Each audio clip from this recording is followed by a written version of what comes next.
Deus, visita cada lar, tira tudo o que não provém de Ti, cerca nossa casa com Teu poder, dê ordens aos Teus anjos a nosso respeito. Pai, entregamos aqui nossos medos, aflições, nossas fraquezas, tudo que tem tirado nossa paz, colocamos nas Tuas mãos. Que sejamos abençoados por Ti em todas as áreas das nossas vidas.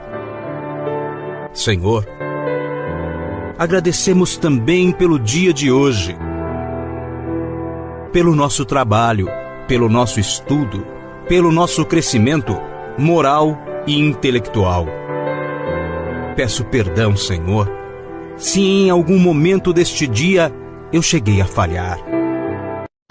Te amo, Deus, Tua graça nunca